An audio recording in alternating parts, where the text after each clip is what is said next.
Baik, Shalom Bapak Ibu yang diberkati Tuhan. Senang sekali bisa menjumpai Bapak Ibu di pagi ini. Shalom Ibu Novi Maulani, apa kabar? Tetap semangat. Salam hormat buat keluarga yang ada di rumah. Dan selamat malam juga buat Ibu Maria Natalia. Senang sekali bisa melihat dan menyapa Bapak Ibu semua yang telah bergabung dengan kami di sini.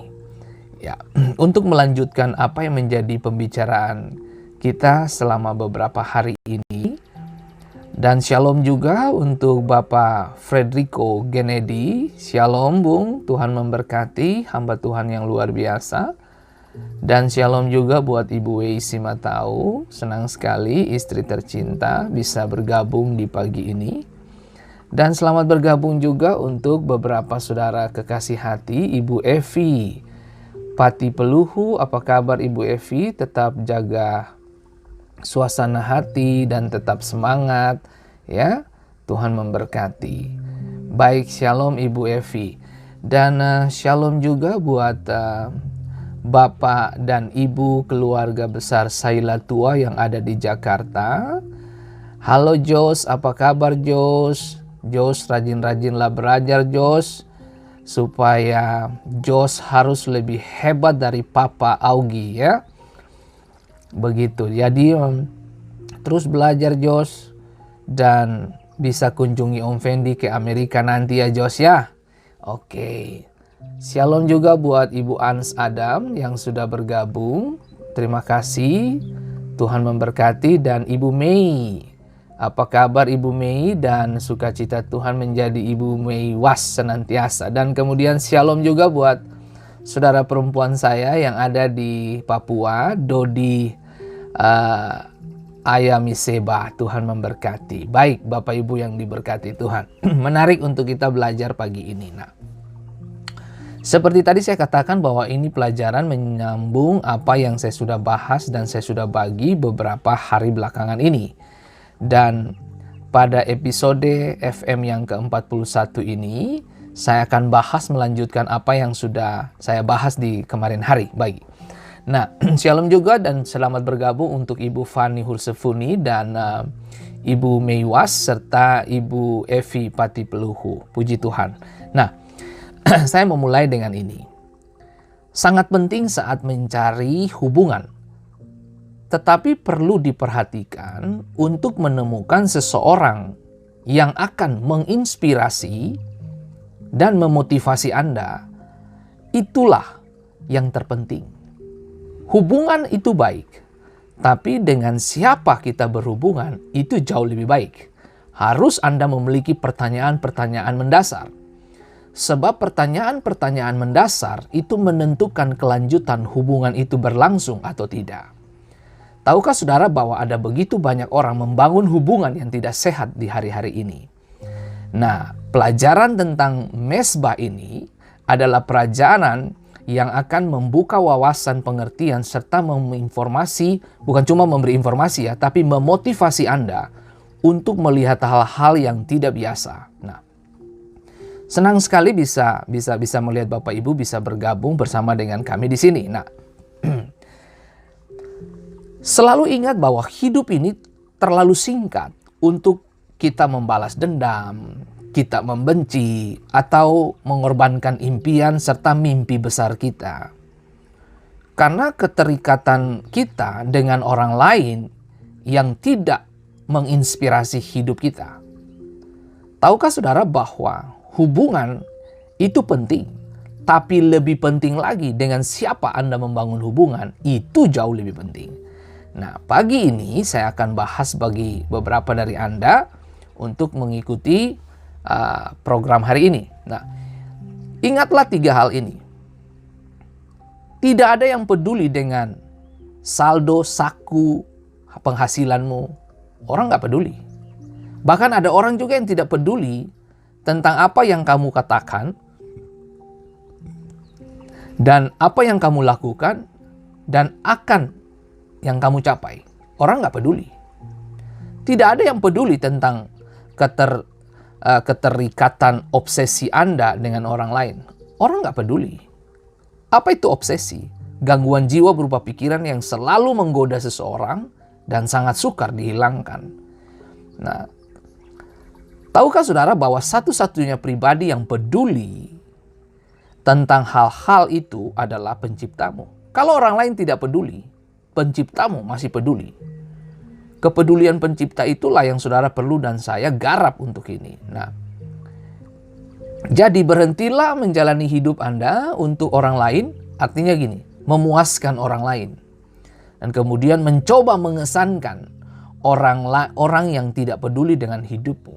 Kita mencoba untuk membangun hubungan dengan orang-orang yang tidak terlalu menaruh perhatian khusus kepadamu. Datanglah ke mezbah Tuhan. Saya mengajak Bapak Ibu semua, datang ke mezbah Tuhan. Dia peduli. Di mezbah itu ada keputusan-keputusan yang ajaib bisa datang dalam kehidupan saudara. Nah, ketika Nuh membangun mezbah, Tuhan mencium keharuman ibadahnya. Dan yang terjadi adalah keputusan-keputusan kekal terlaksana atas bumi. Ibadah yang benar adalah hatimu menyentuh hati Tuhan. Kejadian 8 ayat 21 dikatakan bahwa ketika Tuhan mencium persembahan yang harum itu, berfirmanlah Tuhan dalam hatinya, "Aku takkan mengutuk bumi ini lagi karena manusia, sekalipun yang ditimbulkan hatinya adalah jahat dari sejak kecilnya. Dan aku akan membinasakan lagi dan aku takkan membinasakan lagi segala yang hidup seperti yang telah kulakukan." Nah, menarik untuk kita belajar adalah ketika Nuh membangun mezbah, ingat baik, korban bakaran itu punya pengertian dasar itu adalah sesuatu yang menuju ke atas. Artinya ketika Tuhan mencium keharuman dari mezbah itu, Tuhan mencium keharuman dari korban itu, korbanmu, ibadahmu itu mengganggu hati Tuhan. Saya sebut kata itu, mengganggu hati Tuhan. Artinya menarik perhatian Tuhan. Tuhan terganggu dengan ibadahmu.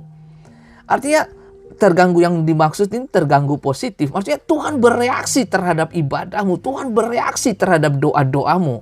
Ini tidak biasa ini. Nah, menarik untuk kita belajar adalah ketika Tuhan mencium harum dari persembahan yang dinaikkan oleh Nuh, sesuatunya beda Bapak Ibu.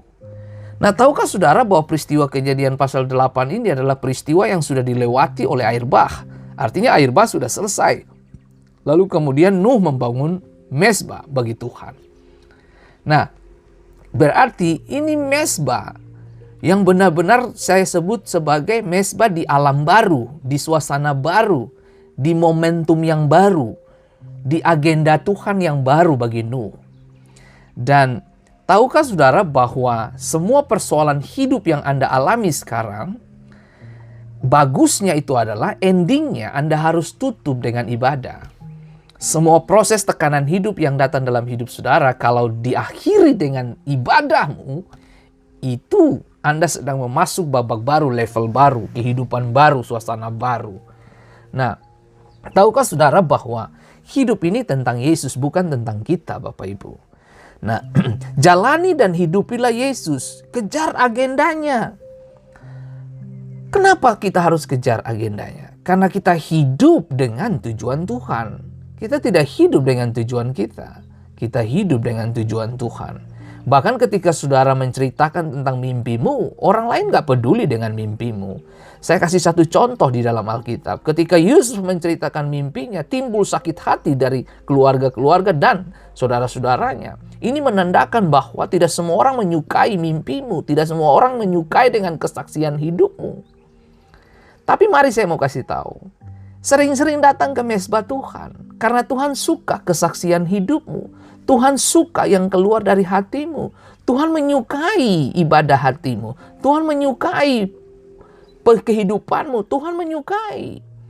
Nah, kalau seluruh dunia ini sebut saja tertutup untuk Anda masih punya jalan di atas, saudaraku.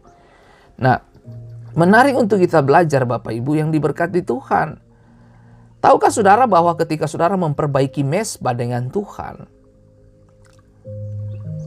waktulah yang akan menentukan bahwa orang-orang yang tadinya mencemooh akan dirimu, mereka akan kembali mengerjakan hal-hal yang luar biasa bersama dengan Anda.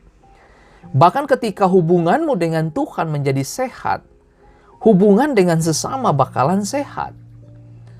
Hidup ini tentang Tuhan, bukan tentang kita. Ibadah yang kita lakukan pun tentang Dia, bukan tentang kita.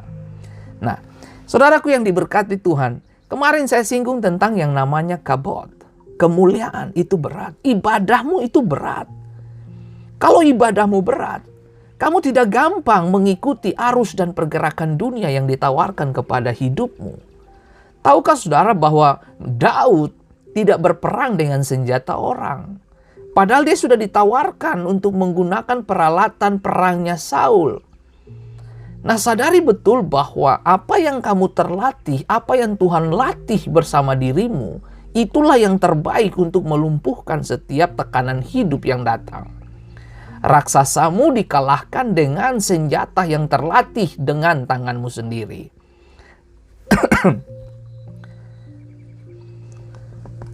Dalam kitab 1 Samuel pasal 4 ayat 20 dan 22, saudara tahu bahwa ketika proses kelahiran itu terjadi kepada salah satu dari anak dari Imam Eli, dikatakan bahwa ketika ia hampir mati, berkatalah perempuan-perempuan yang berdiri di dekatnya, "Janganlah takut, sebab engkau telah melahirkan seorang anak laki-laki." Tetapi ia tidak menjawab dan tidak memperhatikannya. Ia menamai anak itu Ikabod. Aduh, Ikabod.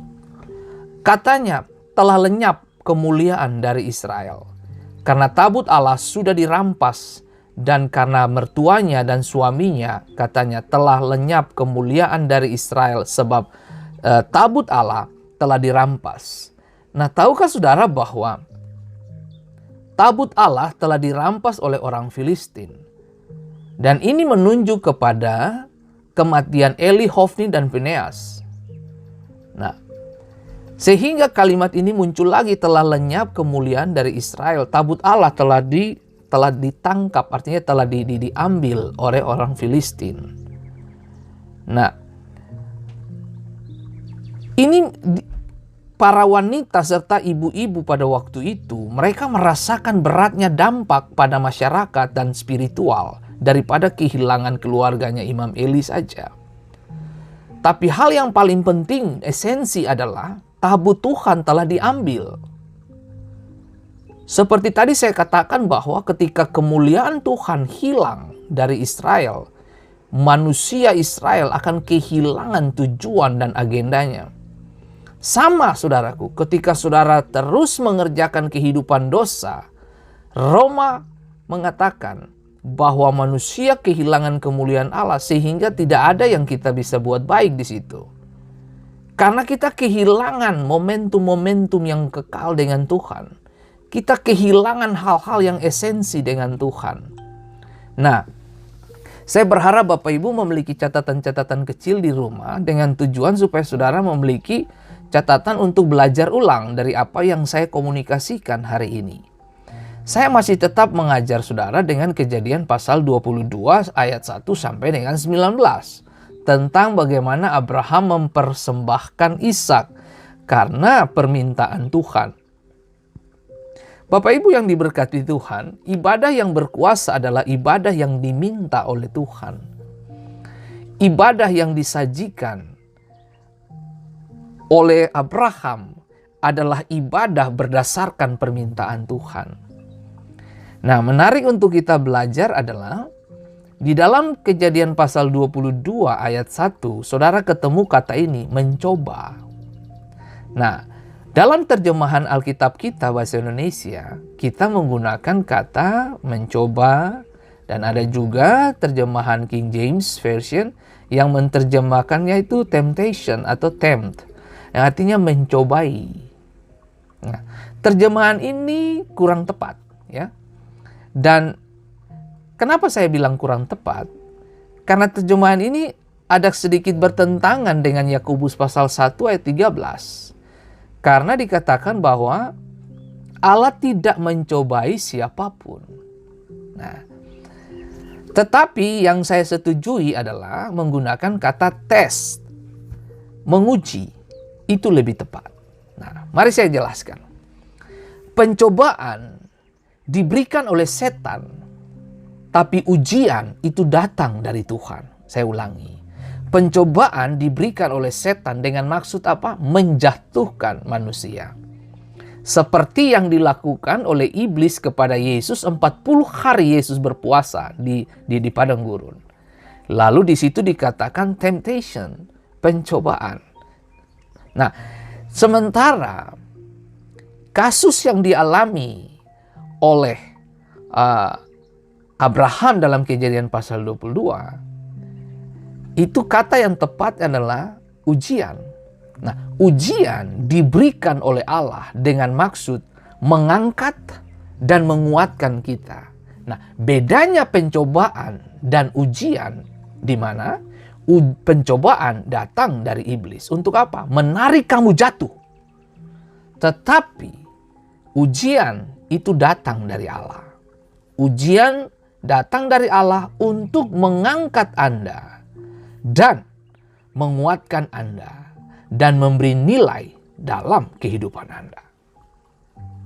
Selalu mikir itu Bapak Ibu. Nah, ujian ini benar-benar datang dari Tuhan. Karena kalau saudara baca Kejadian pasal 22 ayat 1 dan 2 dikatakan toh, nah Tuhan minta itu. Tuhan minta. Abraham sebagai pelaksana. Ini yang menariknya adalah Allah berfirman kepada Abraham dan menyuruhnya untuk mengorbankan putranya. Ini nggak gampang Bapak Ibu. Nah, ujian ini berat sekali. Kenapa saya bilang dia berat?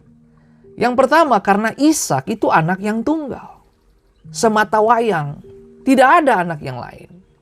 Nah, karena Ishak datang dari anak perjanjian, anak janji. Bukan anak daging. Kalau Samuel itu, Ismail itu anak dari daging, ya, keinginan daging.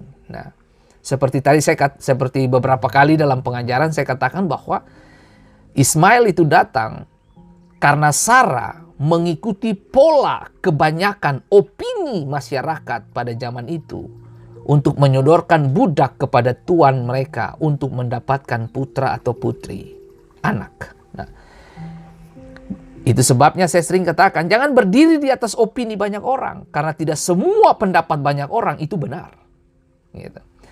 Nah, tapi kalau Anda berdiri di atas janji Tuhan, Anda kelihatan seorang diri. Tapi Anda sebenarnya mayoritas. Sebuah pemikiran datang dari seorang pemikir teolog yang pernah mengatakan bahwa kalau Anda berdiri dengan Tuhan, Anda sendiri berdiri dengan Tuhan, Anda adalah mayoritas. Dan seluruh bumi akan mendengar perkataan dari Anda. Kenapa? Karena perkataan iman yang terbit dari pewahyuan akan Allah itu melahirkan seluruh molekul, bahkan benda langit pun bertahan demi kepentingan Anda. Anda masih ingat Yosua ketika Yosua berperang. Musuh belum selesai. Yosua tahan matahari, matahari tahan. Dan ilmu pengetahuan membuktikan dan telah dihitung semua hari-hari pergerakan bulan dan bintang dan matahari. Ternyata ada satu hari yang seperti ada tertahan begitu. Itu pengetahuan menjelaskan hal itu. Nah, tapi itu kejadian di mana? Yosua tahan matahari. Bayangin coba. Nah, oke. Nah, ini yang kita perlu belajar Bapak Ibu. Nah, kembali ke sini. Dalam menguji, Allah sering menuntut sesuatu yang paling kita cintai, yang paling kita kasihi, yang paling kita sukai. Nah, begini Bapak Ibu, ini hal yang sederhana yang saya alami dalam kehidupan pribadi spiritual saya. Satu waktu saya dihadiahkan sebuah sepatu yang bagus banget. Dan sepatu itu saya tahu mahal. Saya adalah seorang yang pencinta sepatu. Saya suka sepatu yang bagus, ya, yang modis, yang keren, saya suka. Satu waktu saya dikirimin sebuah sepatu dan saya tahu itu harganya sangat menggiurkan. Dan untuk saya pakai itu sepatu di Ambon, wah itu sepertinya, waduh, itu kalau saya jalan Bapak Ibu, itu kalau ada kotoran di depan, kotorannya pindah, sepatunya tetap. Waduh, itu luar biasa itu sepatu. Saya suka banget itu sepatu. Nah, satu waktu istri saya bilang begini, "Pak, kalau sepatumu itu telah membuat kamu telah menarik perhatianmu dan kamu begitu sayang barang itu, kamu tahu itu tidak bagus bagi jiwamu." Iya sayang. Oke. Sudah kasih itu ke orang lah gitu, supaya kamu benar gitu loh sikap hatimu itu. Karena saya perhatikan sepatu itu kamu sayang sekali, kamu rawat dia. Oh iya kan, pemberian orang kita harus rawat toh sayangku. Kata, no, tapi saya sudah lihat kamu sepertinya mencintai ini sepatu sekali gitu. Satu waktu saudara, karena dia punya kalimat, coba kasih itu ke orang gitu. Nah, saya bersikeras untuk tidak memberikan. Loh, ini barang yang saya cintai, yang saya suka, men, mahal ini barang.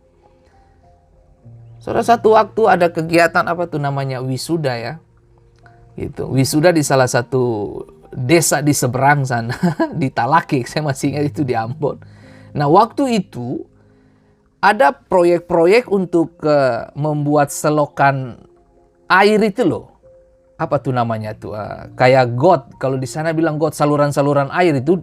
Lalu itu kan penutup-penutup saluran itu kan diangkat karena lagi direnovasi, diperbaiki toh. Jadi Bapak Ibu itu barang kan diangkat itu. Penutupnya diangkat. Jadi dia modelnya timbangan. Jadi dia mereka tidak meletakkannya tuh kokoh, tapi model seimbang begitu, kayak timbangan gitu. Saya lewat situ Bapak Ibu. Dengan sepatu yang saya cintai itu. Nah, yang terjadi apa saudara? Waktu kaki kiri saya injak itu, tumpukan beton itu, saya angkat kaki kanan saya kurang tinggi Bapak Ibu. Yang terjadi apa? Itu bagian moncong dari sepatu yang cakep cantik itu Bapak Ibu tergores men. Di mana?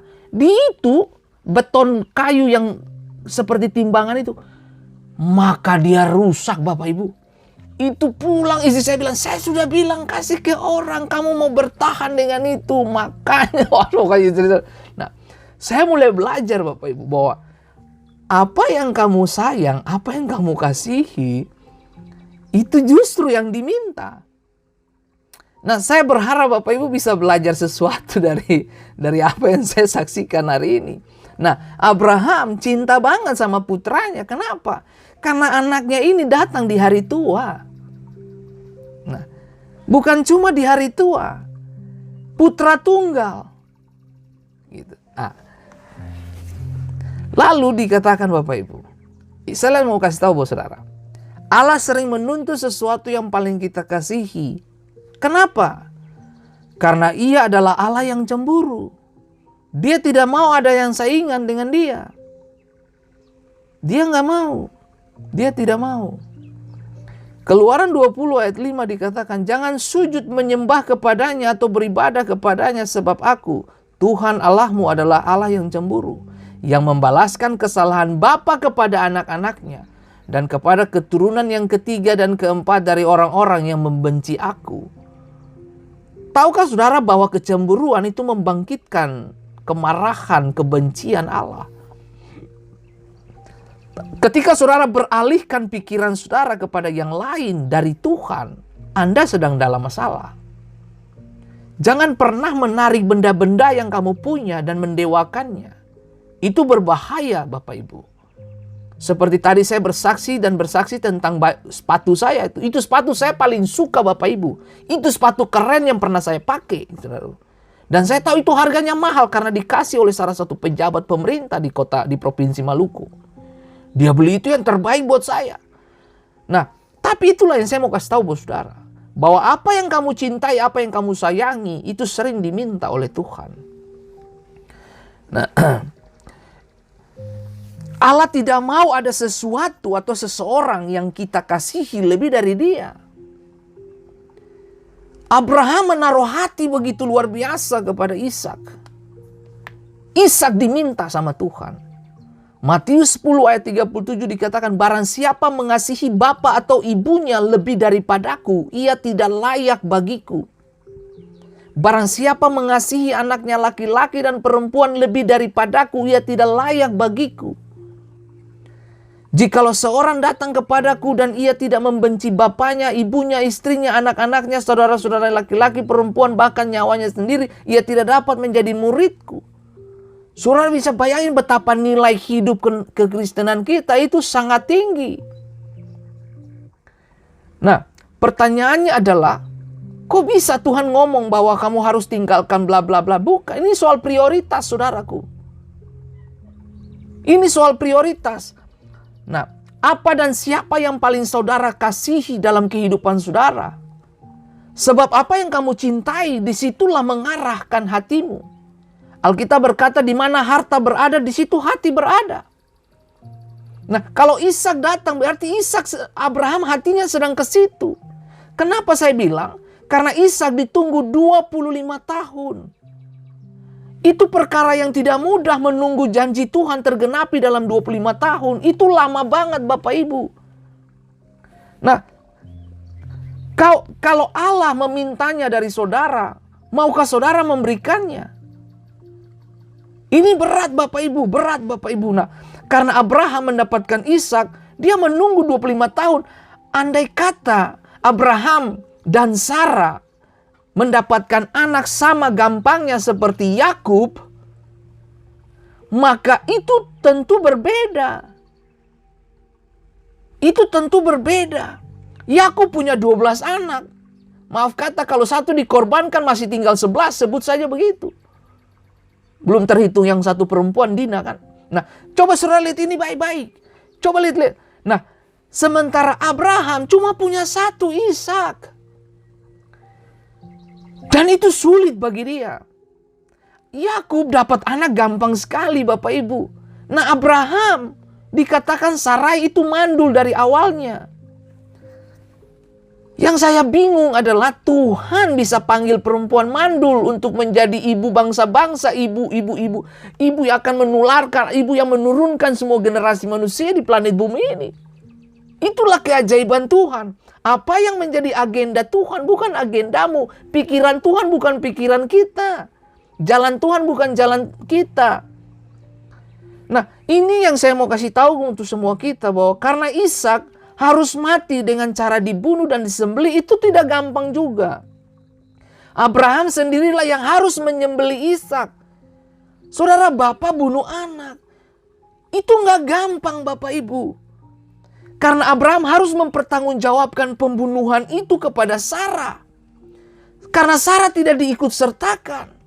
Nah, Anda bisa bayangin mereka pergi berempat orang. Lalu pulang tinggal 3 orang. Ishak di mana? Abraham harus mempertanggungjawabkan kepada Sarah. Kepada Sarah. Apa yang harus ia katakan kepada Sarah? Itu tidak gampang. Saudara, peperangan berkecambung di dalam dia. Ini tidak gampang Bapak Ibu. Saudaraku yang diberkati Tuhan, Gunung Moria cukup jauh jaraknya Bapak Ibu. Cukup jauh. Nah, saudara tahu bahwa Abraham saat itu dan bisa mencapai dengan berjalan kaki dari tempat Abraham itu kurang lebih 60 mile. Atau sekitar 20 jam non-stop kalau jalan. Jalan terus tanpa istirahat. Itu 20 jam. Jarak yang jauh. Dan bisa dicapai dengan berjalan kaki selama 20 jam non-stop. Itu tidak mudah Bapak Ibu. Dengar, sudah diminta. Dengar baik-baik. Sudah diminta yang kita kasihi. Sudah diminta yang kita cintai. Kita diminta oleh Tuhan untuk korbankan di wilayah Moria. Nah, perjalanannya itu 3 hari. Seperti tadi saya katakan, jaraknya itu 60 mile. Nah, itu kalau dikalkulasi itu 20 jam non-stop. Jalan kaki. Nah itu kan tidak gampang Bapak Ibu. Sudah minta yang kita kasihi. Tuhan bilang ikuti perintahku sesuai dengan tempat yang akan kutunjukkan. Saudara, ini Tuhan ya, kayaknya Tuhan ini ada-ada aja. Udah minta yang saya suka, sekarang balik kasih tambah pekerjaan gitu. Jalan tambah jauh gitu. Coba saudara bisa pikir itu. Berkecambuklah semua perasaan hati, kehendak, semua berkecambuk. Itu tidak mudah Bapak Ibu. Inilah yang membuat dia menjadi bapa orang beriman, Abraham ini. Karena dia udah gak mikir yang lain, dia bagaimana harus menjadi pelaksana tugas dari agenda Tuhan.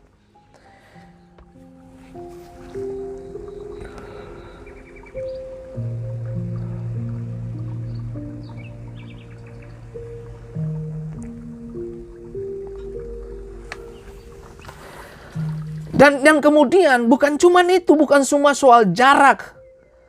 Tapi juga begini Bapak Ibu. Kelihatannya Allah menyuruh Abraham melakukan sesuatu yang bertentangan dengan firman-Nya atau janjinya yang lalu. Yaitu apa? Bahwa Ishak adalah anak janji dan bahwa Ishak akan menjadi bangsa yang besar. Loh, Tuhan yang janji keturunanku akan jadi besar. Sekarang Tuhan minta yang janji itu. Tuhan minta Ishak. Lalu kalau Tuhan minta Ishak, bagaimana dengan janjimu menjadi bangsa yang besar? Menjadi bangsa yang besar harus ada keturunan, generasi penerus. Berkecambuk semua itu saudaraku. Nah,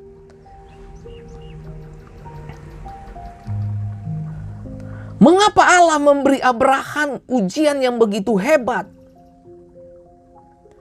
Jelas karena kasih karunia Allah. Abraham juga adalah orang yang hebat. Dalam 1 Korintus 10 ayat 13 dikatakan, yang mengatakan bahwa Allah tidak membiarkan seseorang dicobai melampaui kekuatannya. Berarti, jadi kalau Allah mengizinkan seseorang mengalami pencobaan yang hebat atau ujian hebat ini, atau kalau Allah memberikan ujian yang hebat kepada seseorang, itu menunjukkan bahwa orang itu kuat. Jadi kalau hari ini kamu diuji karena kamu kuat. Hari ini kalau kamu sedang ada dalam pergumulan, itu karena kamu kuat.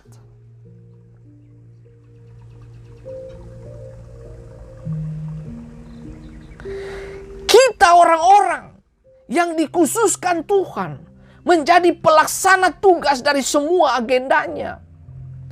Abraham sedang menunjukkan kepada dunia bahwa ini loh iman yang sesungguhnya, ibadah yang sesungguhnya, memberi yang kamu kasihi. Tidak mudah. Tidak mudah.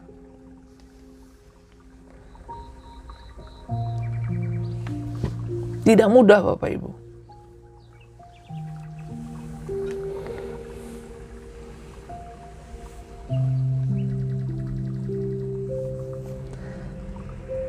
Saya pun harus katakan kalau beberapa dari kita sedang mengalami ujian yang cukup berat. Itu punya arti begini. Saudara boleh bangga. Karena itu menunjukkan saudara hebat.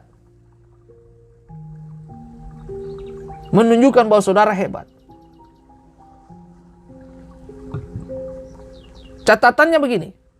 Tetapi pada saat yang sama, ingatlah bahwa saudara bisa menjadi hebat karena kasih karunia.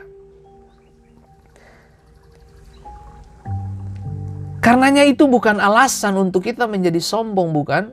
Kalau saudara diuji. Sebaliknya kalau saudara tidak pernah mengalami ujian yang berat dalam hidup saudara, mungkin sekali menunjukkan bahwa saudara mempunyai iman yang lemah sekali. Atau bahkan mungkin saudara belum beriman.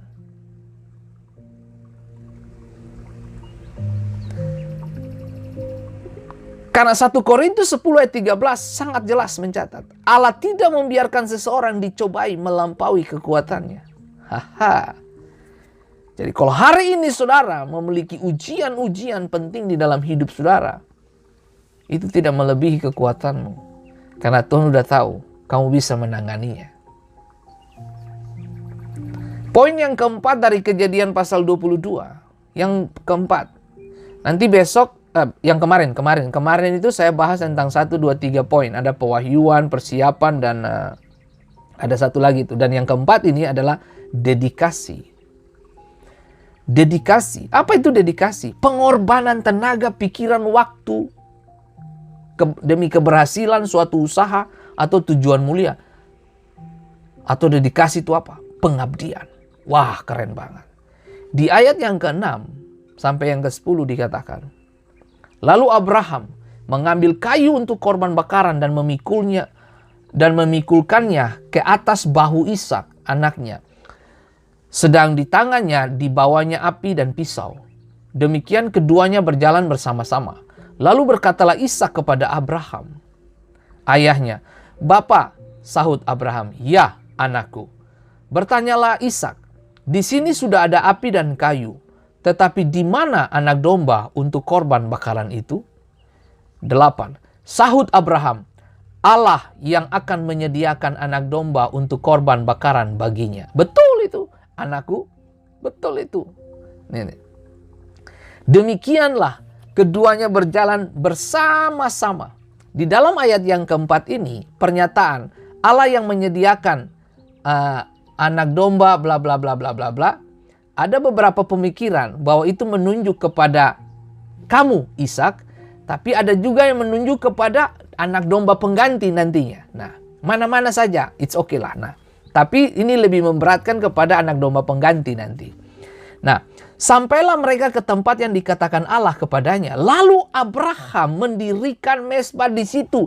Saudara dengar baik, saya paling suka dengan Abraham. Kenapa? Apa-apa bangun mezbah, apa-apa bangun mezbah. Nah, sama dengan begini, apa-apa berdoa, apa-apa berdoa, apa-apa ibadah, apa-apa ibadah. Itu keren itu. Itu keren. Ya, nah oke.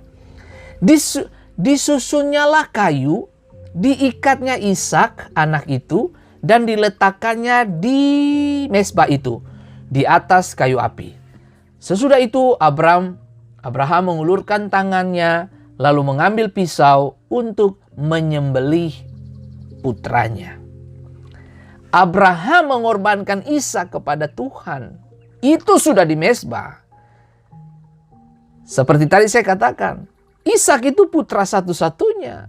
Dia bukan punya anak 12 seperti Yakub. Nah, Ishak adalah anak yang melanjutkan garis keluarga. Dia bakal menjadi bangsa yang besar. Abraham justru mendedikasikan, mengorbankannya kepada Tuhan. Dia telah melakukan yang terbaik. Ibadah yang benar itu mahal, Bapak Ibu. Ibadah yang benar selalu menuntut kita untuk menyerahkan yang terbaik. Untuk yang terbaik dari Tuhan. Saya ulangi. Ibadah yang benar itu mahal. Ibadah yang benar selalu menuntut kita untuk menyerahkan yang terbaik. Untuk yang terbaik dari Tuhan. Wow. Tuhan mau yang terbaik dari Bapak Ibu dan saya. Nah, ayat 9 dikatakan, sampailah mereka ke tempat yang dikatakan Allah kepadanya. Lalu Abraham mendirikan mezbah di situ, bla bla bla, disuruh bla bla bla bla. Kemudian dia siap membunuh Ishak. Dari ayat di atas menunjukkan kepada kita bahwa Abraham benar-benar mau membunuh Ishak. Karena pisau sudah di tangan. Nah, ada beberapa literatur ketika pisau mau dilayangkan, seketika hari itu malaikat datang tahan tangannya. Saudaraku yang diberkati Tuhan, Abraham mengasihi Tuhan lebih dari semua. Kiranya tokoh ini memberikan kita pelajaran, mengajarkan kita. Nah, padahal pada saat itu salib yang merupakan puncak pernyataan kasih Allah belum terjadi. Dengar, waktu Abraham mempersembahkan Ishak, salib belum ada. Ya toh? Maksudnya Yesus mati di kayu salib itu belum ada. Nah, belum terjadi. Sekarang setelah salib itu terjadi, kita harus lebih-lebih mengasihi Tuhan. Artinya gini, waktu Abraham mempersembahkan Ishak, peristiwa penyaliban Yesus belum terjadi. Nah, tapi nanti kita belajar Bapak Ibu. Ini keren banget. Nah, sekarang yang saudara dan saya nikmati pemberitaan firman lewat saya ini, salib itu sudah terjadi. Kita baru melewati makna Paskah, hari-hari Paskah beberapa minggu yang lalu. Itu pertanda bahwa kita sedang hidup di dalam kasih karunia Tuhan. Abraham mau memberi yang terbaik bagi Tuhan. Nah, mari saya kasih tahu. Ini sebuah kisah ya. Suatu hari, seorang misionaris Amerika yang tinggal di India melihat seorang ibu India yang beragama Hindu berjalan menuju Sungai Ganga sambil membawa 2 orang anaknya, yang satu lumpuh dan buta, tetapi yang satunya sempurna. Misionaris itu tahu bahwa ibu itu akan mempersembahkan anaknya di Sungai Gangga, dan misionaris itu berusaha untuk membujuk ibu itu supaya tidak mengorbankan anaknya di Sungai Gangga. Tetapi ia tidak berhasil. Ibu itu tetap pergi ke Sungai Gangga dan mengorbankan salah satu anaknya bagi dewanya. Pada saat ia kembali, maka misionaris itu melihat bahwa anaknya tinggal satu, yaitu yang lumpuh dan buta. Misionaris itu lalu bertanya, Ibu, kalau engkau harus mempersembahkan salah satu anakmu, mengapa engkau tidak memberikan anak yang lumpuh dan buta ini? Ibu itu menjawab, oh Tuan, aku tidak tahu Allah macam apa yang kamu punya di Amerika. Tetapi aku tahu bahwa di India ini, Allah kami mengharapkan kami untuk memberikan yang terbaik kepada dia. Nah, banyak dari kita yang mengaku percaya kepada Allah, banyak orang Kristen mengaku percaya kepada Allah. Iya tak? Mengaku percaya kepada Allah yang telah rela menjadi manusia, menderita dan mati bagi kita. Sangat kikir dalam memberikan sesuatu kepada Tuhan. Bukankah kita seharusnya merasa malu kalau dibandingkan dengan ibu itu? Maukah saudara memberikan yang terbaik kepada Tuhan hari ini? Dengar baik. Wanita India ini punya 2 anak. Yang satu lumpuh dan buta. Dan yang sempurna. Yang dikorbankan adalah yang sempurna. Yang lumpuh dan buta dia bawa pulang. Dia tahu kasih yang terbaik buat dewanya. Ma, bagaimana dengan kehidupan orang Kristen hari ini? Maaf saudaraku, kita paling sering apa? Nah, saya masih ingat tuh waktu saya masih sekolah minggu dulu ya, waktu saya masih kecil itu kita suka dikasih uang yang gede saudaraku. Udah gede kita tukar di kios gitu. Lalu kemudian yang receh-receh kita masuk ke kantong persembahan. Itu menggambarkan situasi hati kita, bukan hari-hari ini. Anda sudah pakai tuh duit dulu, sisanya kamu kasih. Nah, ini menggambarkan situasi hati kita, bukan Bapak Ibu? Kita suka kasih Tuhan yang sisa-sisa. Sementara di sisi lain ada orang yang begitu serius ibadah dengan dewa-dewa mereka. Mereka kasih yang sempurna. Sementara Yesus sudah kasih yang sempurna. Allah Bapa kasih putranya yang sempurna. Domba yang tidak bercacat. Dia ada di kayu salib. Membuktikan Tuhan kasih manusia yang sempurna. Dia beri yang terbaik buat kita. Nah, sementara kita tidak seperti itu. Koreksi hati kita masing-masing. Gitu. Nah, keyakinan Abraham tentang tergenapinya janji Tuhan tidak ia letakkan pada Ishak yang adalah anak perjanjian itu, tetapi pada Tuhan. Jadi begini Bapak Ibu, jangan menaruh hatimu kepada benda-benda. tidak ada yang salah. Maaf ya, saya mau kasih tahu ini. Tidak ada yang salah kalau Anda berdandan rapi. Anda memakai cincin, berlian dan sebagainya. Itu tidak ada yang salah itu. Semua yang namanya atribut-atribut perhiasan itu tidak ada yang salah dengan itu. Yang salah adalah kamu mencintai barang-barang itu lebih dari Tuhanmu. Nah, surat Timotius mengatakan bahwa cinta akan uang itu akar dari segala kejahatan. Akar dari segala kejahatan adalah cinta uang. Karena kita lebih banyak mencondongkan hati kepada hal-hal yang lahiriah. Itu yang bikin Tuhan nggak suka. Kenapa ada Allah saingan? Mamon itu Allah saingan, kenapa? Karena manusia condong tuh lebih ke sana. Kadang kita bekerja sampai lupa makan, minum dan sebagainya. Kadang kita kerja sampai lupa segala-galanya. Anda pikir Anda bertanggung jawab untuk keluarga. Salah, saudara. Saya mau kasih tahu, saudara. Kalau bekerjamu membuat kamu jadi sakit-sakitan, itu bukan bertanggung jawab, itu bunuh diri. Jadi saya mau mengingatkan Bapak Ibu sekarang ini, bekerja itu baik, mendapatkan upah itu baik, digaji itu baik, overtime itu baik. Tapi kalau itu sudah membuat kamu mengalami masalah kesehatan, Anda perlu koreksi. Nah, banyak sekali saya temukan orang sampai double job di Amerika ini. Tidak ada yang salah, saya kasih tahu. Tapi saya mau kasih tahu, saya menemukan bahwa ada begitu banyak penyakit muncul karena tidur tidak teratur. Kurang istirahat.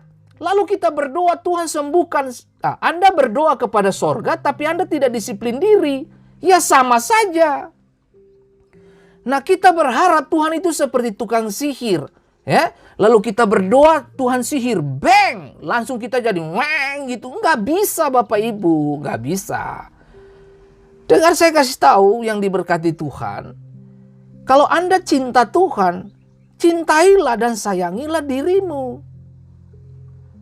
Nah, ini menarik untuk kita belajar. Kebanyakan dari kita kejar materi sampai kita lupa bahwa kita punya diri ini perlu dijagai. Gitu. Nah, ini yang penting saudaraku. Loh, saya suka dengan orang yang bekerja keras. Saya suka dengan orang yang bekerja keras. Saya kasih tahu. Saya suka bekerja sama dengan mereka. Kenapa? Karena buat saya, mereka menguntungkan saya dan saya juga menguntungkan mereka. Simbiosis mutualisme, saling menguntungkan kalau bekerja dengan orang-orang yang bekerja keras. Itu keren. Tapi jangan bekerja sampai kamu lupa makan minum. Lupa punya waktu dengan istri dan anak-anak. Itu salah.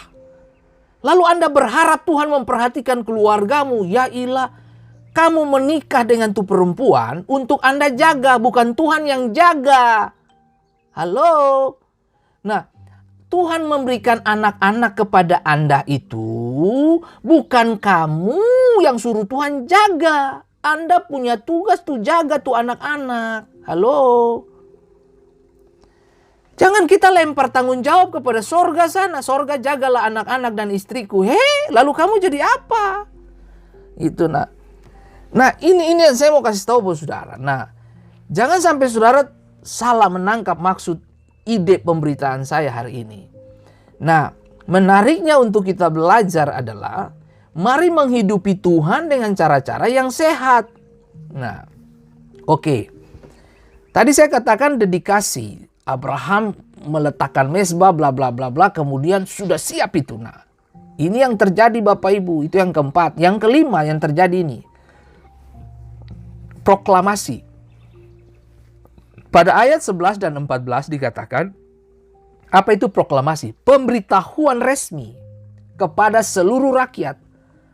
Permakluman atau pengumuman. Ini keren banget. Ini poin yang kelima.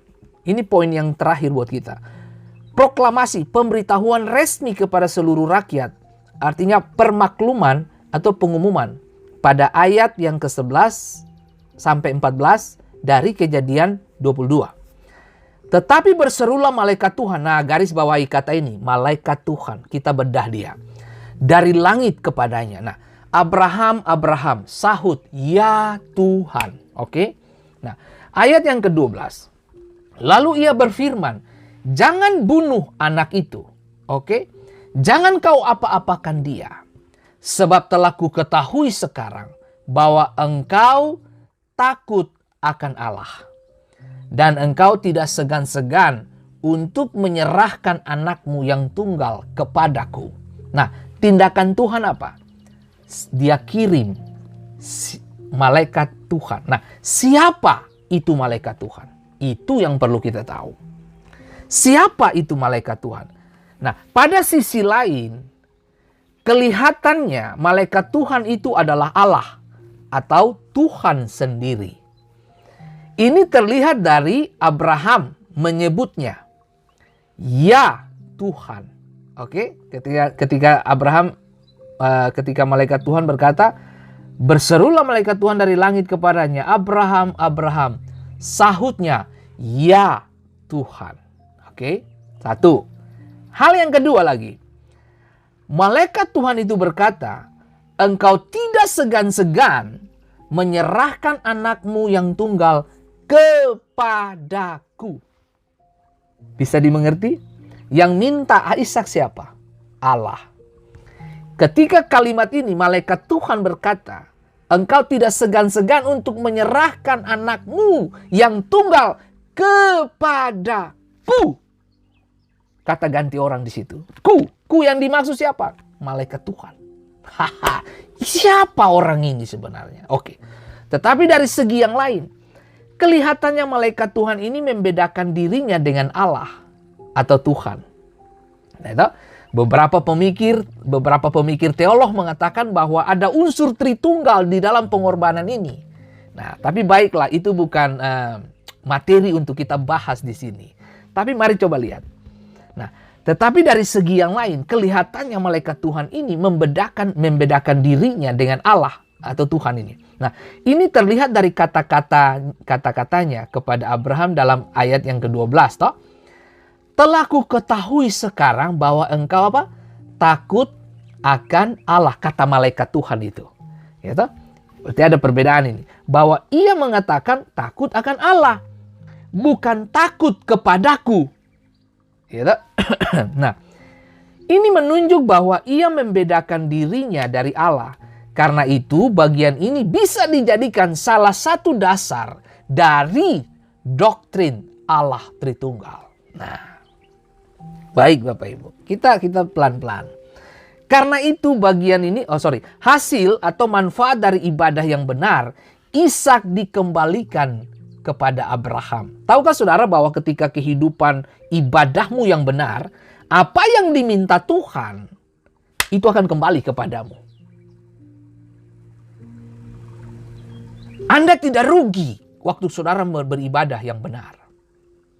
Karena apa yang diminta Tuhan, itu akan kembali kepadamu. Tuhan minta Ishak, tapi Ishak pulang dengan bapaknya juga. Mereka yang menantikan Tuhan akan memperbaharui kekuatan mereka. Hanya ibadah yang benar bisa melakukan ini. Kita bisa menyanyikan lagu favorit kita. Dan kita memiliki pengalaman emosional, tetapi jika kita belum benar-benar menyembah, pengalaman ini akan cepat memudar. Nah, ketika musik berakhir, itulah ujian dari ibadahmu. Tahukah saudara, ibadah yang murni bukan cuma di gerejamu, tapi ibadahmu akan diuji ketika kamu keluar dari gedung gerejamu. Adalah mudah untuk Anda berkata haleluya, puji Tuhan, Tuhan memberkati kepada komunitas orang benar, komunitas orang percaya, komunitas orang-orang Kristen. Adalah mudah Anda menyebutkan Yesus itu baik di situ. Tapi ketika Anda di luar komunitas Kristen, waktu Anda mengatakan Yesus baik, itu tidak mudah. Itu tidak mudah. Dan Anda butuh waktu untuk membuktikannya dalam kehidupan ini. Orang-orang perlu nonton kehidupan, orang-orang perlu nonton imanmu. Imanmu harus berbicara lewat tindakan. Iman tanpa iman tanpa perbuatan hakikat mati. Banyak orang Kristen terlihat beriman, tapi dia tidak mengimani lewat perbuatannya. Itu juga keliru. Tahukah saudara bahwa imanmu itu menunjukkan, harus ditunjukkan lewat perbuatanmu. Jadi perbuatan-perbuatanmu menunjukkan imanmu. Itu begitu. Jangan saudara bilang saudara beriman tapi saudara pemalasnya luar binasa. Ya nggak bisa. Orang beriman itu harus bekerja keras. Nah, malaikat Tuhan memanggil Abraham. Tahukah saudara, ini seperti suara Tuhan Allah anak. Allah anak itu sendiri siapa? Nanti kita lihat.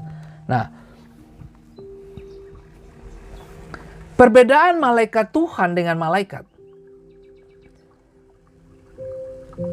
Sebelum membahas lebih dalam mengenai dunia malaikat, perlu dipahami dulu adanya satu istilah yang tertulis dalam Alkitab, yaitu malaikat Tuhan.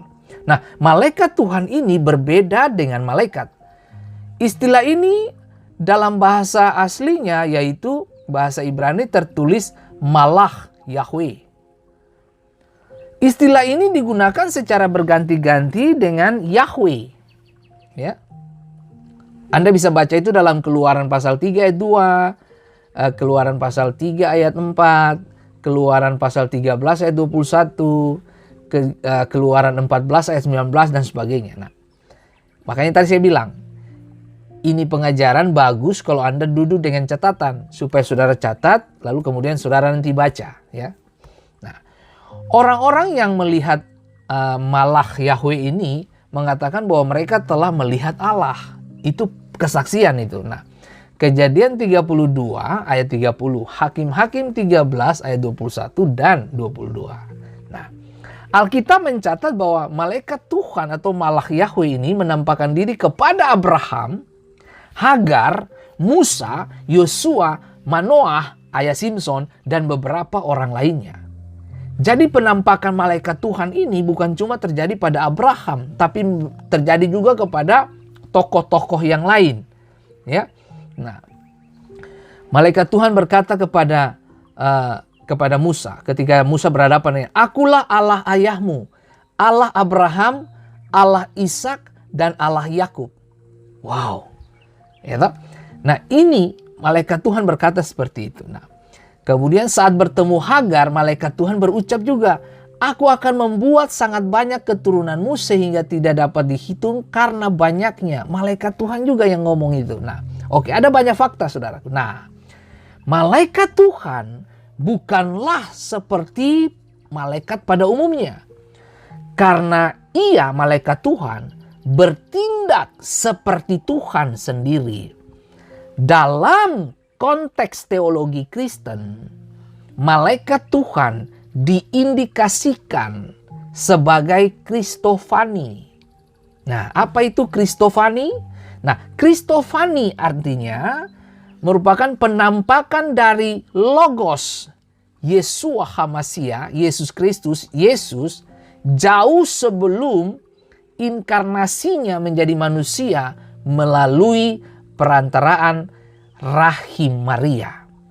Nah, sebab itu hanya pribadi kedua dalam ketritunggalan Allah yang pernah menampakkan diri kepada manusia.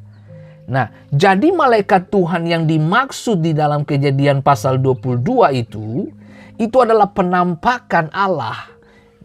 Artinya penampakan yang disebut oleh pemikir-pemikir teologi Kristen itu adalah Kristofani. Penampakan Allah sepenampakan Yesus Kristus sebelum menjadi manusia lewat rahim Maria.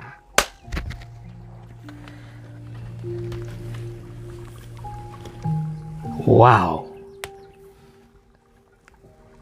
Malaikat Tuhan berseru. Demikianlah firman Tuhan. Dari sini kita mendapatkan adanya dua, ada dua kemungkinan.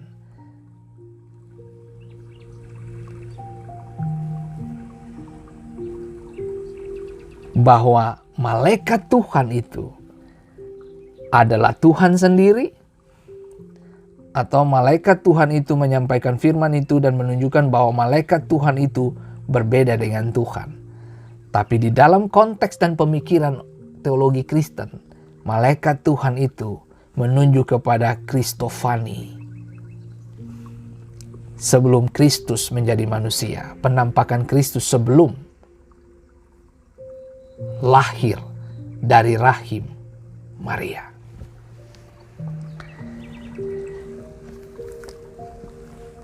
Kalimat berikut dibilang begini, di ayat 12. Jangan bunuh anak itu.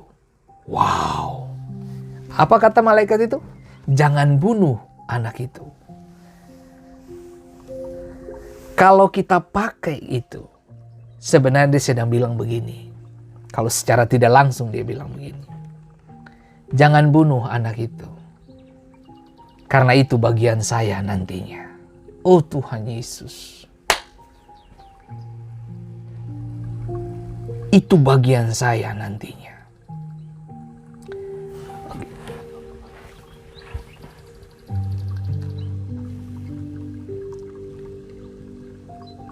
Apakah Tuhan merubah rencananya? No. Dari semula maksud Tuhan hanya menguji Abraham. Ini adalah suatu bagian yang bersifat menggambarkan. Gitu. Kejadian ini, kejadian 22 ini.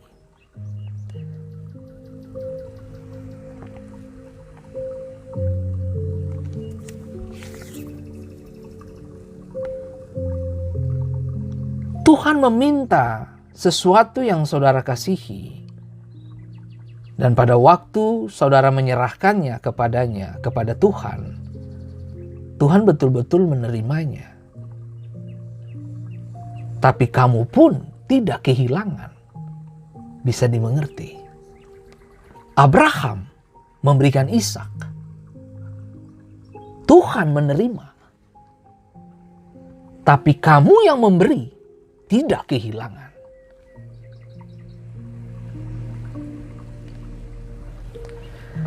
Ketika Tuhan minta sesuatu dari Anda memberi.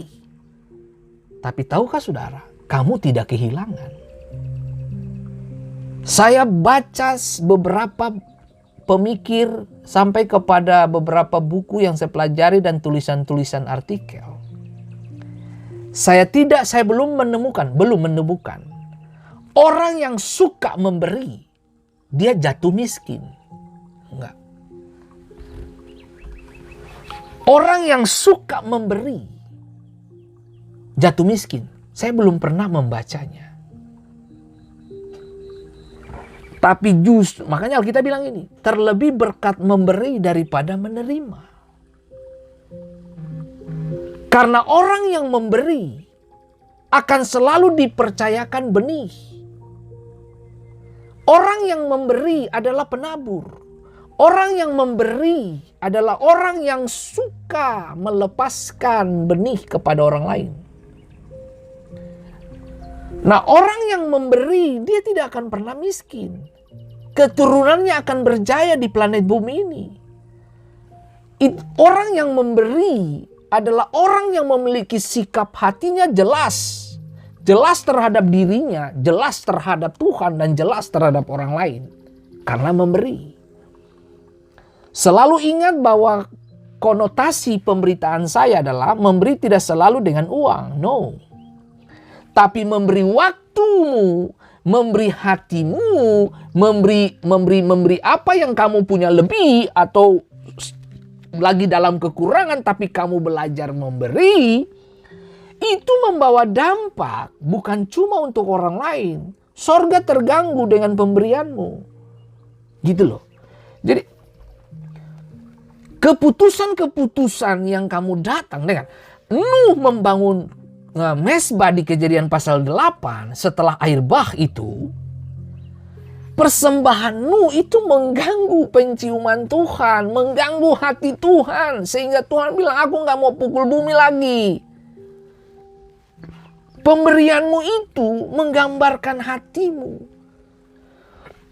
Ishak memberi Ishak diberi kepada Tuhan oleh Abraham, itu menggambarkan hatinya, bahwa Abraham itu hatinya mahal. Karena dia mau beri yang terbaik buat Tuhan. Itu loh. Nah, berapa sering kita suka memberi barang bekas buat orang. Iya tak? Kalaupun kamu pas-pasan, kamu mungkin beri yang lain layak pakai. Kita suka menggunakan kata ini, layak pakai. Pakaian layak pakai. Gitu. Nah. Tapi kalau untuk Tuhan, kamu mesti kasih yang baru, men.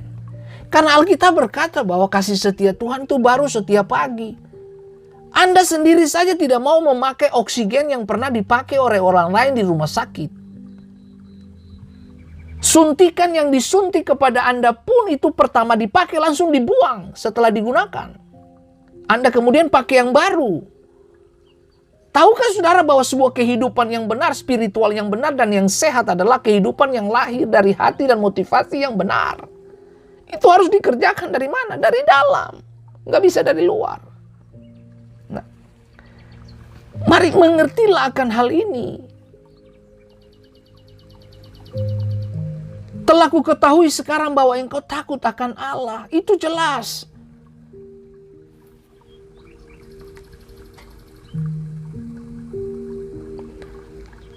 Nah, saudaraku yang diberkati Tuhan Yesus. Menarik untuk kita belajar, Bapak Ibu. Kita tahu Tuhan bekerja berdasarkan pengalaman berjalan dengan Tuhan. Banyak orang Kristen punya agama, punya ibadah, tapi mereka kehilangan pengalaman-pengalaman dengan Tuhan. Kenapa?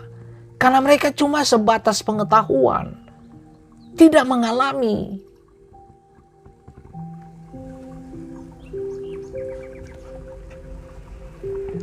Di ayat yang ke-13, kita tahu bersama bahwa lalu Abraham menoleh dan melihat seekor domba jantan di belakangnya yang tanduknya tersangkut dalam belukar.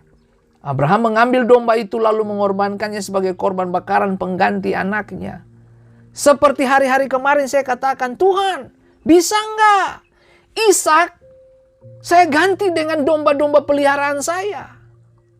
Saya punya banyak, Tuhan. Dengar, saya punya banyak, Tuhan. Tuhan, saya punya unta, saya punya keledai, saya punya kambing domba, sapi, ternak yang lain. Saya punya banyak. Tuhan, gua kasih deh 500 ekor buat Tuhan. Abraham bisa saja begitu, men. Tapi yang Tuhan mau apa?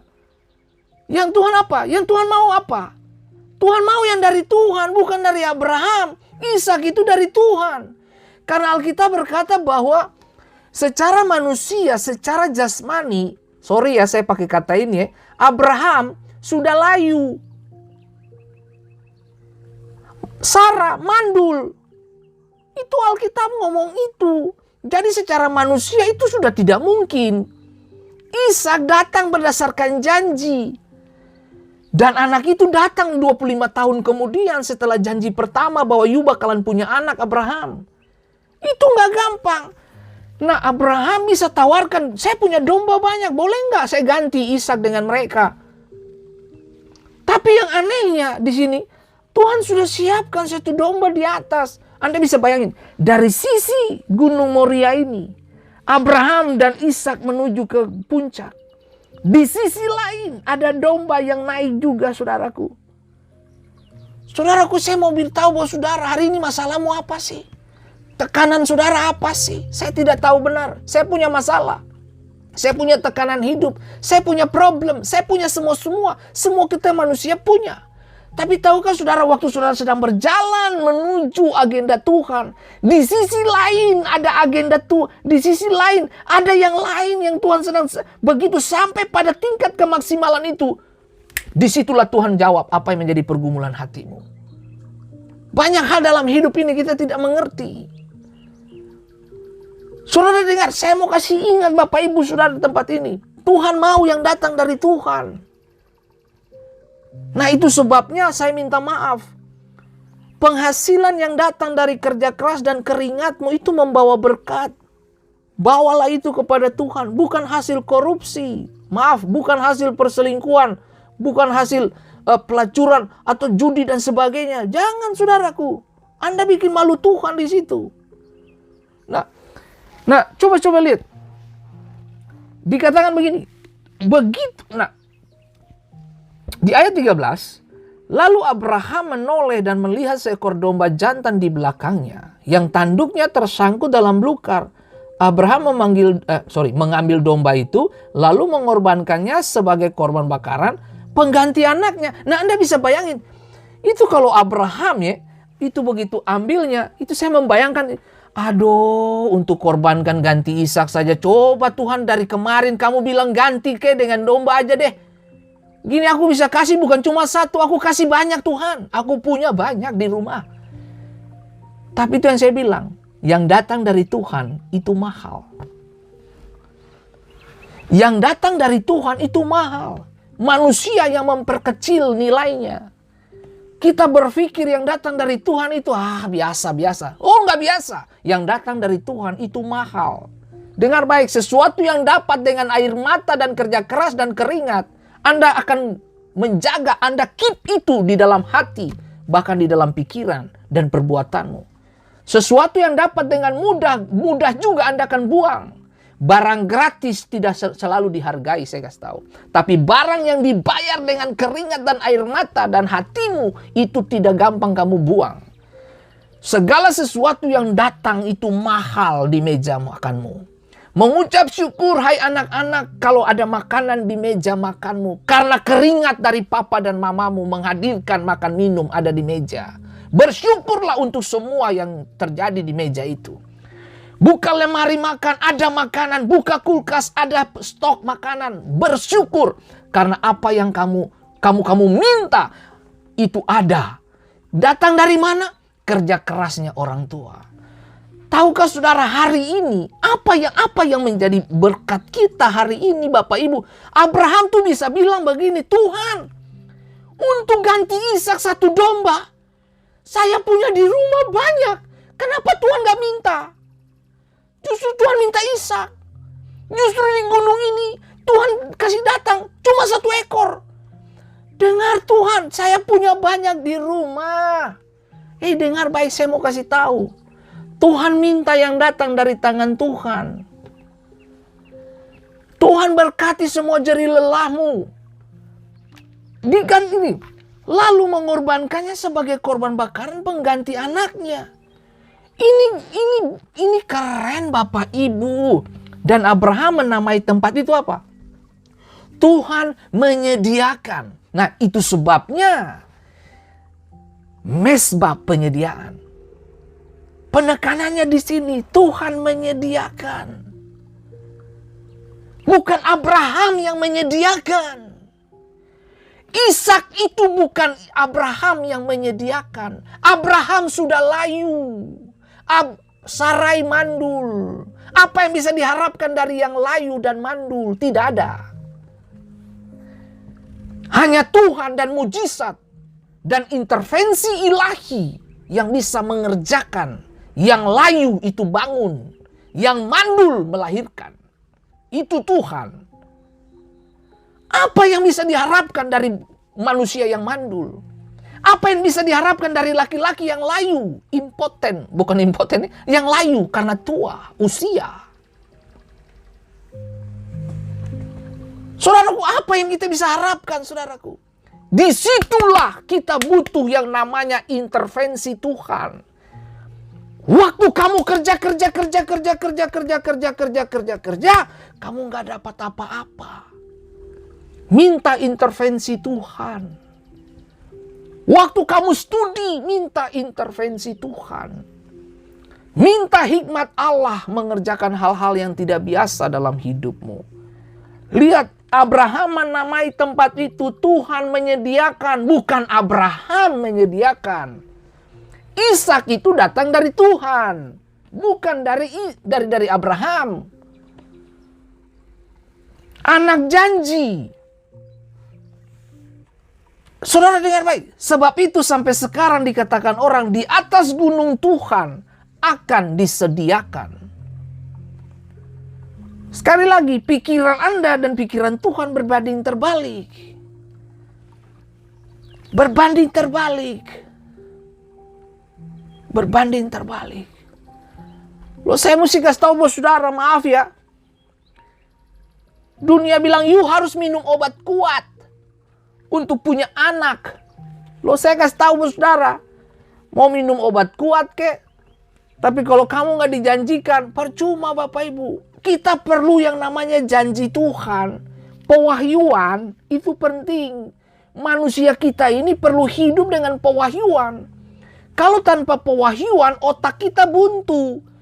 Pengetahuan, wawasan, cara berpikir, cara pandang, semua bisa buntu ketika kita menghentikan hidup kita dari pewahyuan Allah. Di atas gunung itu Tuhan menyediakan domba itu bukan disengaja, bos. Itu sudah ada dalam agenda. Agenda Tuhan, tapi tidak dalam agenda Abraham. Tuhan yang ngatur ibadahnya, bukan manusia. Nah, menarik untuk kita belajar Bapak Ibu. Allah memberikan domba sebagai pengganti Ishak. Karena itu domba ini sering dianggap sebagai tipe dari Kristus. Karena Kristus pun juga adalah pengganti kita dalam menerima hukuman Tuhan. Tuhan menyediakan, Abraham mengakui bahwa domba itu bisa ada di sana bukan karena kebetulan, tetapi karena pengaturan Allah. Saudara tahu itu kata yang dipakai ini, providence of God. Penyediaan Tuhan. Tahukah saudara apa yang menjadi kebutuhanmu hari ini? Tuhan bisa cukupkan. Mungkin beberapa dari kita sedang bergumul dengan ekonomi, pendapatan pas-pasan, mau bayar uang sekolah, mau kuliah anak-anak susah dan sebagainya. Providence ilahi sedang datang dalam hidup. Penyediaan Tuhan tanpa batas sedang datang dalam hidupmu. Beberapa dari ibu-ibu mungkin membesarkan anak seorang diri. Dengar baik, saya mau kasih tahu. Mama saya besarkan saya juga dengan ketiga adik saya juga seorang diri. Tapi dia fight dengan dua tangannya menghasilkan kami berempat jadi sesuatu sampai hari ini. Bukankah ini Tuhan yang mengerjakannya? Makanya setiap kali kami dapatkan makanan di meja, kami bersyukur karena datang dari wanita yang ditinggalkan suaminya, bekerja keras siang hari malam demi dan untuk membesarkan putra-putrinya, dan kami hidup sampai hari ini. Nah, saudaraku yang diberkati Tuhan, domba itu baru disediakan di mana? Di atas gunung. Padahal Abraham punya domba banyak. Dia orang kaya pada zaman itu, Bapak Ibu. Dia bukan orang biasa, dia orang kaya. Dia orang kaya. Tuhan tidak memberikannya di bawah kaki gunung. Tidak, saudaraku. Karena itu akan menghancurkan ujian untuk Abraham itu. Tetapi Tuhan juga tidak memberikannya secara terlambat pada waktu Abraham sudah menyembelih Ishak. Tidak terlambat. Atau pada waktu Abraham sudah turun dari gunung tanpa memberi persembahan apa-apa kepada Tuhan. Tuhan selalu memberikannya pada waktunya.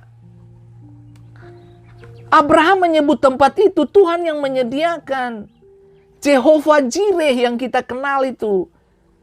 Dengan demikian ia memberikan sifat dan pekerjaan Allah. Sifatnya apa? Penuh kasih. Pekerjaannya apa? Menyediakan. Menyediakan. Saya salah satu orang yang memiliki sifat paling suka bikin anak perempuan saya surprise. Saya suka bikin surprise, kejutan-kejutan kecil. Anak saya tidak harus membeli barang-barang mewah, bukan. Tapi saya suka bikin dia surprise. Karena dari dulu saya dibesarkan tidak ada surprise dalam hidup saya. Gitu. Nah, apa yang membuat kita surprise? Gitu. Nah, kadang-kadang kalau dia lagi tidur atau dia lagi pergi ke sekolah, saya buat sesuatu yang dia suka gitu. Kadang-kadang apa yang dia suka makan, saya ambil, saya ganti dengan yang baru gitu. Biar dia waktu, kok ada yang baru lagi? Itu saya suka bikin itu. Buat anak perempuan saya. Karena buat saya begini, waktu saya lihat dia tersenyum, waktu saya lihat dia tertawa, waktu lihat dia hahaha, itu saya sudah bahagia itu. Nah, tahukah saudara bahwa Abraham tidak disediakan Tuhan di kaki gunung itu domba, tapi di atas. Nah, saya mau kasih tahu buat saudara, Anda ingin lihat mujizat, Anda ingin lihat Tuhan, naik ke atas, ke atas, ke atas. Tahukah saudara, ke atas selalu menunjukkan tentang penyediaan Tuhan. Pelita itu harus ada di bawah, di kaki, di atas gunung, kota yang di atas gunung, di atas kaki dia, itu harus ada di atas. Dua loh batu ada di mana? Di atas gunung Sinai. Api Tuhan ada di mana? Di atas gunung Karmel. Semuanya harus ada di atas. Di atas memberi gambaran kepada kita bahwa you tidak boleh terganggu dengan yang lain. You harus ada di atas. Dengar baik, semakin saudara ke atas, saudara lihat ke bawah, masalah makin kecil. Kenapa? Semakin Anda dekat dengan Tuhan, semakin Anda lihat masalah menjadi kecil, bahkan hampir tidak ada. Karena Tuhan sudah puaskan Anda di gunung penyediaannya. Nah, menarik Bapak Ibu. Apa hasil? Apa hasil dari Kejadian pasal 22 ini? Restorasi. Apa itu restorasi? Pengembalian atau pemulihan kepada keadaan semula. Coba lihat itu. Dia kembalikan Ishak kepada keadaan semula. Bisa nggak saudara membayangkan ketika mereka berdua turun dari Gunung Moria? Setelah korban sudah disembelih. Ishak dan Abraham turun. Apa yang ada di benak Ishak? Buset, kalau Tuhan terlambat gue mati deh. Coba saudara lihat itu. Dan apa yang ada di dalam benak Abraham? My goodness. Sepersekian menit yang lalu. Saya bakalan turun gunung ini seorang diri. Coba saudara lihat. Hari ini saya mau kasih tahu buat saudara. Anda tidak sendiri. Anda tidak sendiri. Anda memberi kepada Tuhan. Alkitab berkata, dia restorasi hidupmu. Itu hasil dari Kejadian 22 ini. Restorasi, apa itu restorasi? Pengembalian atau pemulihan kepada keadaan semula. Ishak tidak terganggu, Ishak tidak berkurang. Ishak tetap pulang dengan Abraham. Rumah bakalan ada tertawa lagi. Abraham sudah mikir, bakalan di tenda kediamanku sunyi lagi. Sudah tidak ada suara anak. Saudaraku, Anda bisa bayangin, saya bisa merasa Bapak Ibu. Beberapa dari Anda yang memiliki kehilangan anak. Meninggal waktu SMA, SMP, bahkan mungkin di dalam kandungan. Anda pengen suara bayi dalam rumahmu. Suara itu biasa panggil mama, papa. Kamu hilang di situ. Apa rasanya saudaraku? Abraham bisa merasa seperti itu. Tapi itulah yang saya bilang. Waktu kamu kasih yang terbaik buat Tuhan. Kamu restorasi, dikasih restorasi. Pemulihan kepada keadaan semula tanpa ada kekurangan. Kamu tidak sendiri. Hari ini beberapa dari Anda mungkin sakit. Saya cuma mau mengingatkan, kamu tidak sendiri. Abraham naik ke gunung dengan Ishak. Dia pulang tidak sendiri.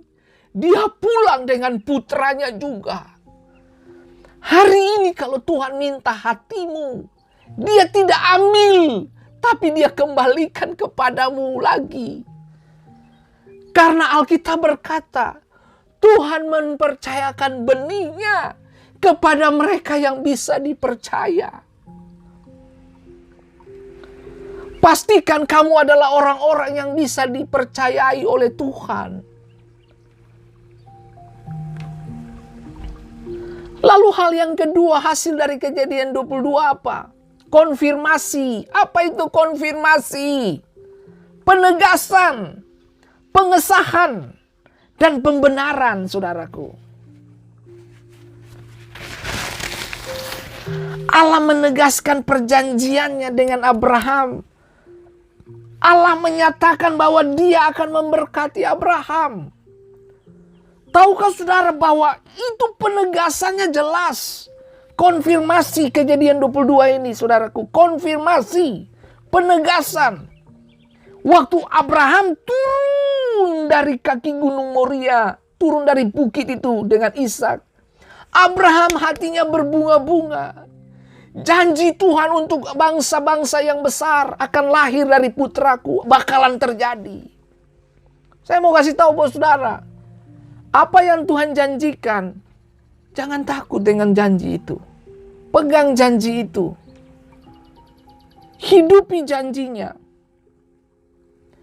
Di ayat yang ke-15 dikatakan ini, untuk kedua kalinya berserulah malaikat Tuhan dari langit kepada Abraham, katanya, aku bersumpah demi diriku sendiri, demikianlah firman Tuhan.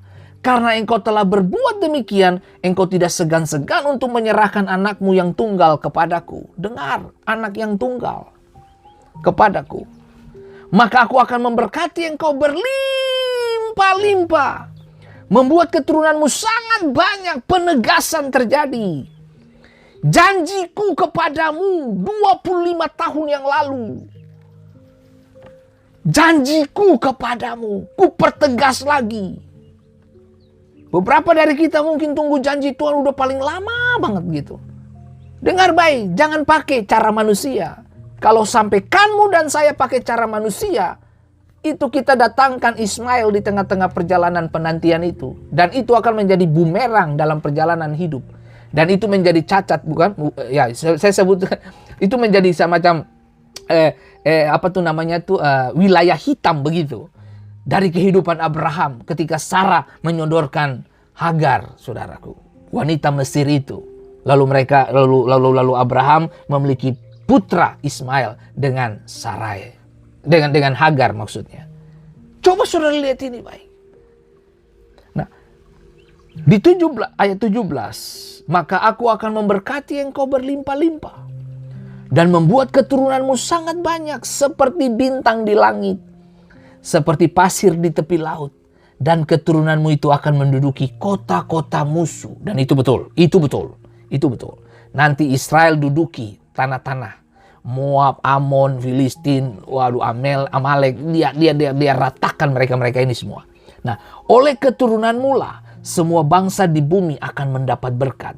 Kita adalah orang yang telah mengalami berkat Abraham ini. Nah, karena engkau mendengarkan apa? Firmanku. Ini sekali lagi saya bilang, ibadah yang benar itu adalah ibadah yang diwahyukan oleh Allah. Bukan pakai agendamu. Nah, kemudian kembalilah Abraham kepada kedua bujangnya. Mereka bersama-sama berangkat ke Beersheba. Abraham tinggal di Beersheba. Minggu besok, Senin sampai Jumpa, kita akan bahas tentang ibadah Abraham di Beersheba. Ibadah generasi kepada generasi. Di mana? Di Beersheba. Saudaraku yang diberkati Tuhan, saya cukup sampai di sini. Satu hal yang saya ingin sampaikan kepada Bapak Ibu yang diberkati Tuhan. Di ayat yang ke-12, ini ayat terakhir nih. Janganlah bunuh anak itu. Janganlah kau apa-apakan dia. Sebab telah ku ketahui sekarang bahwa engkau takut akan Allah. Engkau tidak segan-segan menyerahkan anakmu yang tunggal kepadaku. Nah, frase sekarang aku tahu atau telah ku ketahui sekarang. Ilmuwan Yahudi Rashi mengatakan maksud dari frase ini. Dia bilang begini, dari sekarang aku punya jawaban untuk diberikan kepada setan dan kepada bangsa-bangsa yang berpikir tentang kasih yang aku berikan kepadamu Abraham. Aku punya pembuka mulut. Artinya gini, aku punya alasan untuk mereka.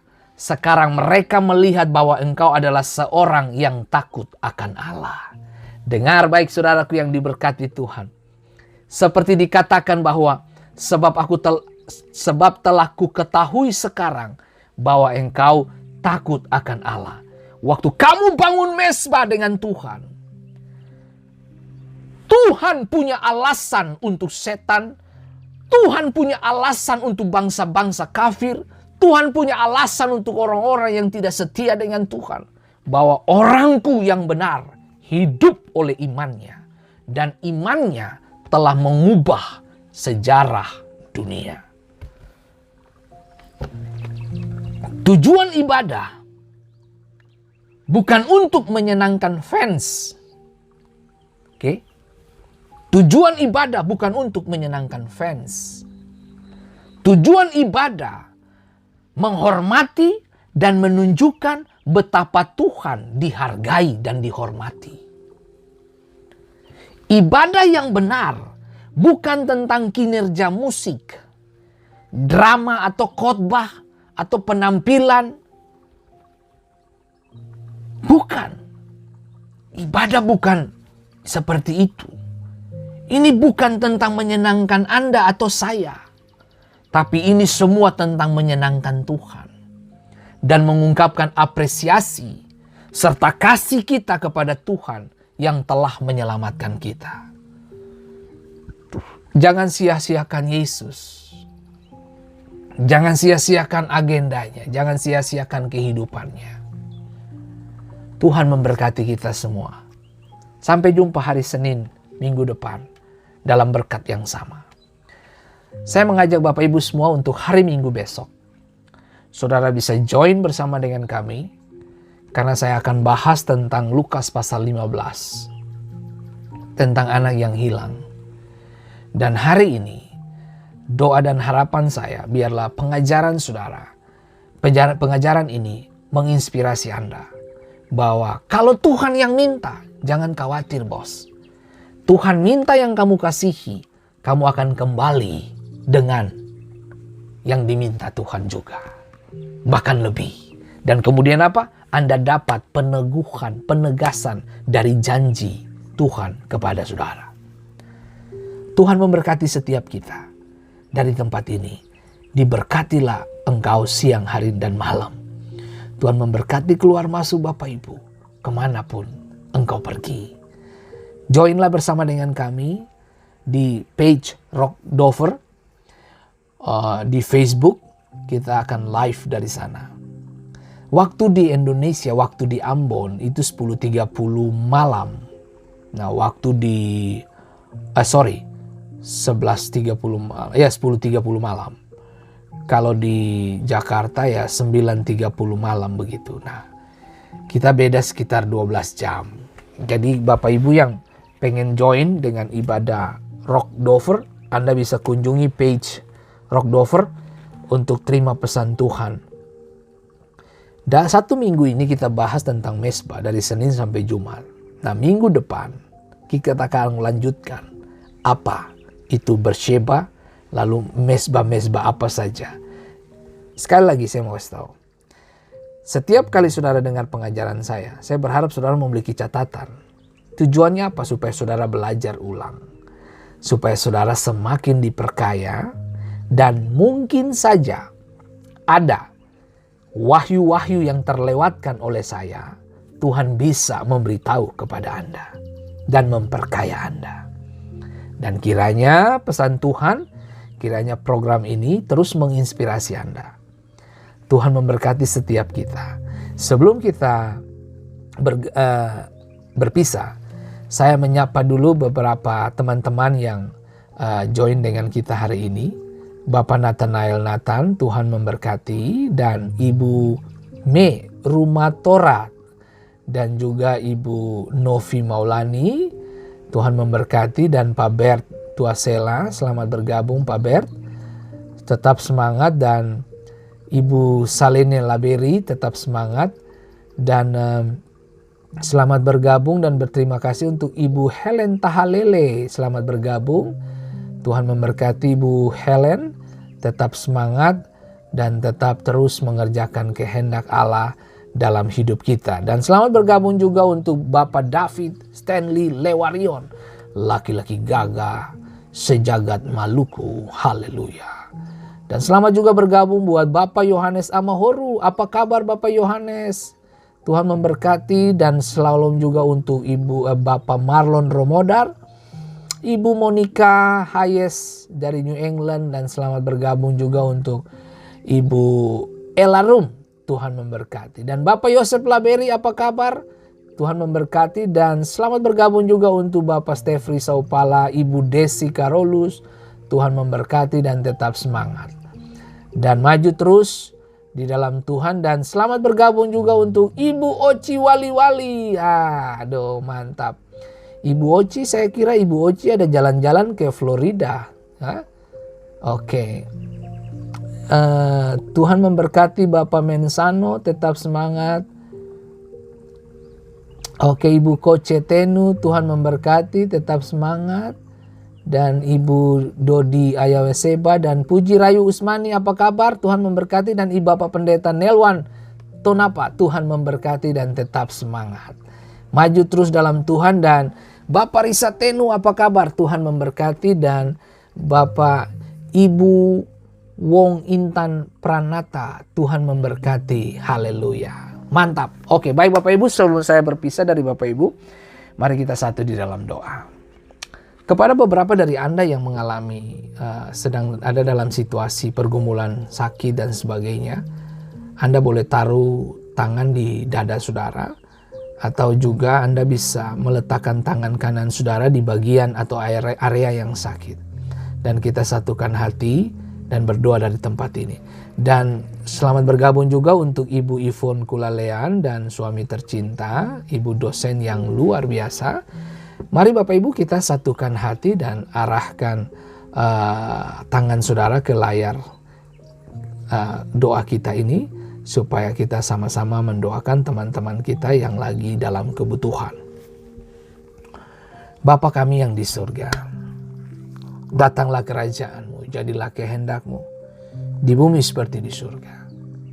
Urapi teman-teman kami, sembuhkan yang sakit, jamah dan kuatkan. Aku percaya Tuhan, Tuhan tidak terlambat.